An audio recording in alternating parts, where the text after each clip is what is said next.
Welcome to Let's Talk English Podcast. Learn English with Podcast. Today we're tackling something everyone faces, the comfort zone.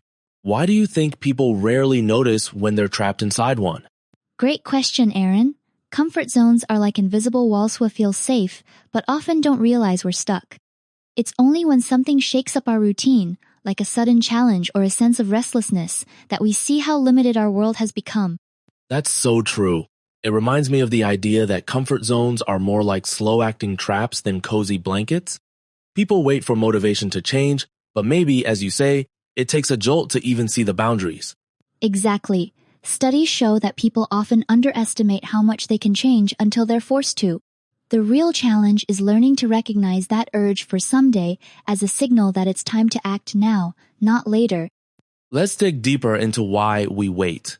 Many listeners want to speak English fluently, lose weight, or change careers, but still hesitate. What's going on psychologically? Procrastination often masks fear of failure or discomfort. Neuroscientists explain that our brains are wired to avoid pain, including the emotional pain of leaving what's familiar. This survival instinct can actually hold us back from growth. That makes sense. So, in a way, our minds are trying to protect us, but end up limiting our potential. Is there a way to reframe this so-called protection as an opportunity? Absolutely. Reframing means seeing discomfort as a sign of progress. For example, feeling nervous before speaking English isn't a warning to stop, but proof that you're stretching your ability a bit like muscle soreness after a good workout. Many people describe life as neutral, not bad, not great. How can someone tell if they're truly stuck in a comfort zone and not just enjoying a peaceful period? One key sign is the repetition of days without excitement or challenge. Psychologists call this autopilot living. You might feel okay, but deep down, there's a quiet frustration or longing for something more, a subtle alarm bell. I can relate. I've had phases where every day felt like copy-paste. Is there a practical way for listeners to identify these patterns early? Journaling helps. Ask yourself weekly, did I do anything that made me nervous or excited? If the answer is always no, you're likely in that stagnant zone. Self-awareness is the first step to change. Once we realize we're stuck, it's easy to feel like our confidence has shrunk. Can you explain how comfort zones erode self-belief over time? Certainly. When we avoid challenging ourselves, our brains receive fewer success signals. Over time, this leads to what psychologists call learned helplessness. We start believing we can't change, which makes any future attempt seem hopeless. That's powerful. It's like a slow draining of energy. But is there a scientific basis for this? Yes. Research by Dr. Martin Seligman on learned helplessness found that repeated avoidance of challenge literally changes brain chemistry, making people more likely to give up in the future. The good news is, small wins can reverse this process. Let's shift to solutions. You mentioned the 21-day rule for forming habits. Where does this number come from, and how reliable is it? The idea originated with Dr. Maxwell Maltz, who observed patients adjusting to changes within 21 days. Later studies, like the one from University College London, suggest it takes anywhere from 21 to 66 days to solidify a habit. 21 days is a motivational starting point, long enough to create momentum, short enough to feel achievable. So it's less about magic numbers and more about creating a psychological bridge.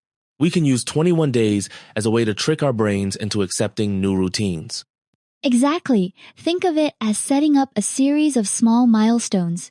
Each 21-day block builds belief and consistency, which is far more effective than trying to overhaul your life overnight.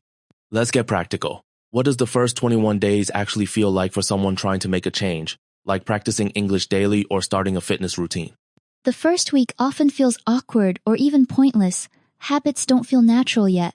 Many experience self-doubt, asking, "Why am I doing this?" But pushing through this resistance is crucial. It's about keeping small promises to yourself. That reminds me of your story about speaking 5 minutes of English daily. Even if it seemed insignificant, it built self-pride. Why are small steps so effective at this stage? Small steps are manageable and reduce overwhelm. Completing them sends your brain a success signal, which gradually increases motivation and trust. Like compounding interest in a bank account, small wins add up to big change. Once you pass the first 21 days, What changes in the next phase, days 22 to 42? Here, routines start to feel less forced. People around you notice changes, which boosts your confidence and solidifies your new identity. But ironically, this is also when the temptation to relax creeps in you, feel good, and might want to slow down. That's interesting. Why do people often lose momentum right when they start seeing results? It's a psychological phenomenon called the arrival fallacy. We think we've made it, so we ease off. The key is recognizing this as a test. Are you committed to real change or just short-term effort? Let's talk about the final stretch days, 43 to 63. What happens as habits become identity? At this stage, new behaviors feel natural. You no longer have to force yourself. You want to continue. This is what psychologists call automaticity, when actions are part of who you are, not just tasks on a to-do list. It's like learning to drive. At first, you think about every move, but eventually, it's second nature. How can listeners recognize this transformation in themselves? Look for subtle shifts. You seek out challenges, help others, or notice people treating you differently. Your self-talk is encouraging, not doubtful. That's identity level change. You mentioned that real transformation often leads to helping others. Why is this such a powerful part of the journey? Helping others cements your new identity. When you share advice or inspire someone, it reinforces your belief in your own growth. Studies show that teaching a skill actually deepens your mastery. Think of it as the ultimate feedback loop. That's a great point. It also creates a ripple effect. When one person breaks out of their comfort zone, it encourages friends and colleagues to do the same. Can you give a real-world example? Absolutely. In workplace wellness programs, employees who adopt healthier habits often motivate their teams, doubling the rate of collective improvement. Social proof is a powerful driver of sustained change. As promised, let's slow down and dive into key vocabulary from today's journey. Crystal, can you break down words like comfort, potential, and transformation for our listeners? Of course!